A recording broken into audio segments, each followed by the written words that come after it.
Good morning friends. GST platform के YouTube channel में आप सभी का स्वागत है। जी हाँ फ्रेंड्स, जीएसटी के अंदर फाइनेंशियल ईयर 17-18 और फाइनेंशियल ईयर 18-19 के अंदर जो जीएसटी रिटर्न्स फाइल करी गई हैं उसके लिए स्क्रूटनी करने का जो नया इंस्ट्रक्शन है, स्टैंडर्ड ऑपरेटिंग प्रोसीजर है, वो रिलीज कर दिया गया है सीबीआईसी की तरफ से।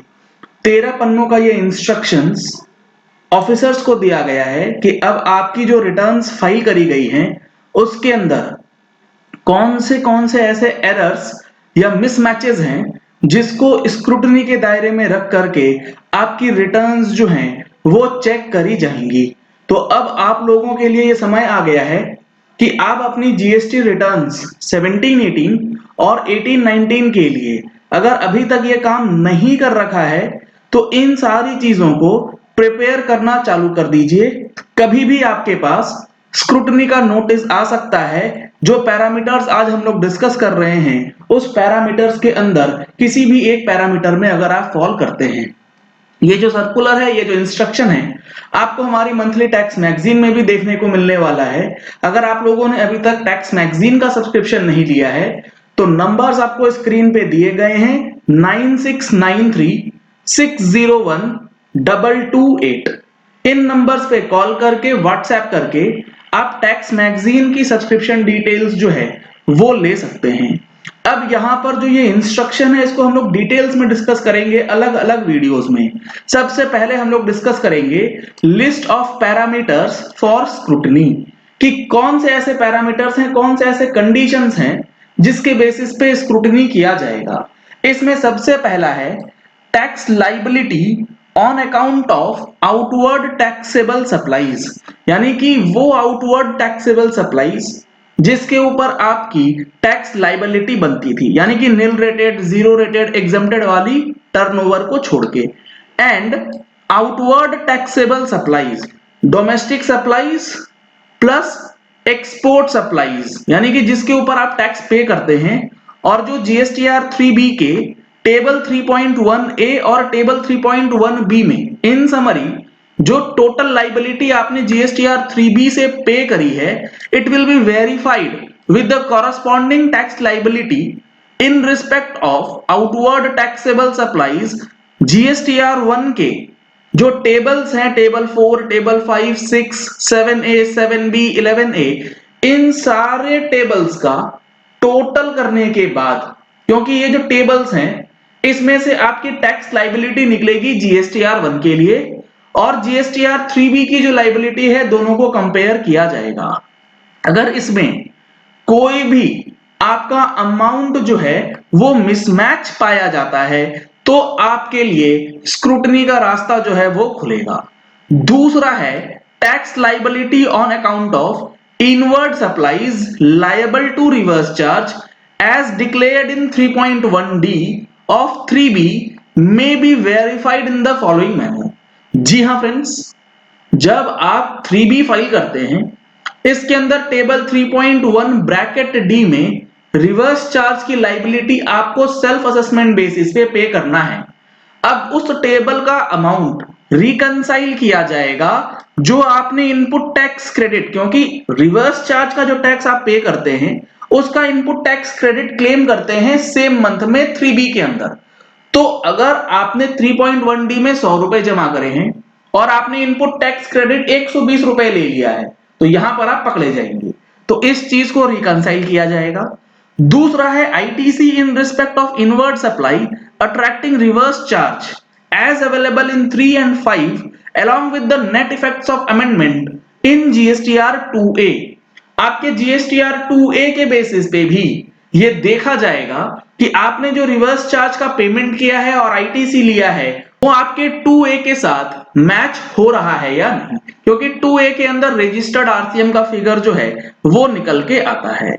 तीसरा है टैक्स और cess paid in cash as per column 8 of table 6.1 of GSTR 3B। जो आपने टैक्स का पेमेंट किया है वो एक्चुअली आरसीएम का जो अमाउंट है वो पूरा का पूरा पेमेंट जो है वो हुआ है या नहीं कैश के अंदर। तो ये तीन चीजें आरसीएम के लिए देखी जाएंगी। इसके बाद है आईटीसी अवेल्ड, जो आप इनपुट सर्विस डिस्ट्रीब्यूटर से इनपुट टैक्स क्रेडिट क्लेम करते हैं और टेबल 4A4 में डालते हैं, उसको चेक किया जाएगा आपके जीएसटीआर 2A के टेबल नंबर 7 से। उसमें वेरिएशन आने से आपके पास स्क्रूटनी का नोटिस आएगा। ऑल अदर आईटीसी के अंदर जो टेबल 4A5 का कॉलम है, जिसमें आप input tax credit basically claim करते हैं, वो आपके जीएसटीआर 2A के टेबल 3 और टेबल 5 के साथ मैच किया जाएगा along with amendments। और ये सारे अमेंडमेंट्स को एडजस्ट करने के बाद जो इनपुट टैक्स क्रेडिट है वो भी यहां पर चेक किया जाएगा। लेकिन यहां पर एक इंटरेस्टिंग चीज ये है, आप यहां पर अगर देखेंगे तो यहां दिया गया है only the supplies against which there is no or n in column 14 of table 3, column 16 of table 4, column 15 of table 5 and column 18 of table 6 may be considered। यानी कि रिवर्स चार्ज के दायरे में वो इनवॉइसेस है या नहीं है, उसकी डिमार्केशन जो है वो अलग तरीके से अब आपको दी जाएगी।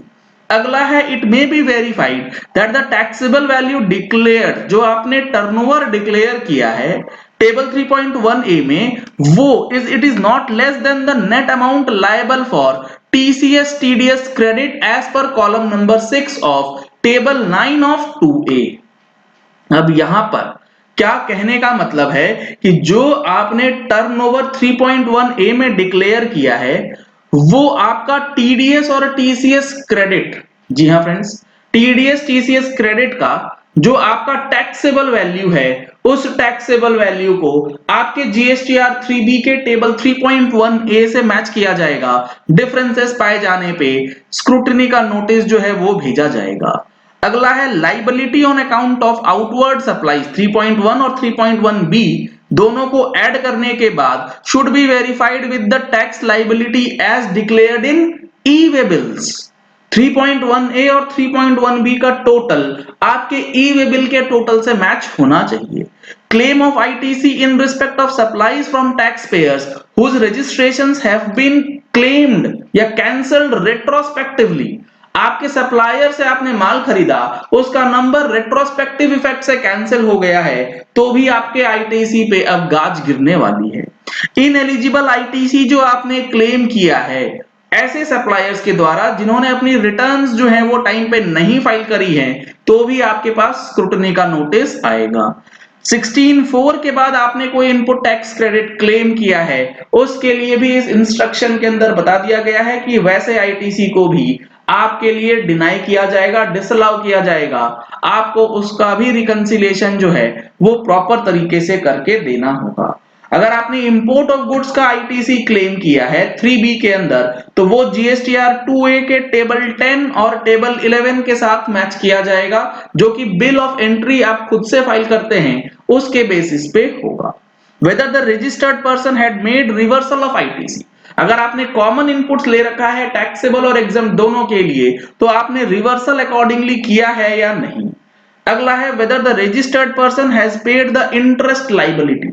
सेक्शन 50 के अंदर आपने इंटरेस्ट पेमेंट प्रॉपरली किया है या नहीं, इसकी चेकिंग करी जाएगी। लेट फीस का पेमेंट आपने किया है या नहीं, लास्टली इस चीज की चेकिंग वेरिफिकेशन जो है वो किया जाएगा। तो ये 13 पैरामीटर्स जो हैं वो इशू किए गए हैं, जिसके बेसिस पे अब आपके पास स्क्रूटनी का नोटिस जो है वो आने वाला है। चलिए इस वीडियो को यही एंड करते हैं। आशा करते हैं कि आपको ये 13 पॉइंट्स की समरी समझ आ गई होगी। डिटेल्स में वीडियो आने वाले समय में आपको रेगुलरली मिलेंगी। अगर आपको वो वीडियोस देखनी है तो आप हमारा चैनल सब्सक्राइब कर सकते हैं। नीचे रेड कलर का सब्सक्राइब बटन दिया गया है, उसे प्रेस कर लीजिए। साथ में जो बेल आइकन है उसे प्रेस कर लीजिएगा ताकि नोटिफिकेशंस आप तक रेगुलरली पहुंचते रहें। Thank you and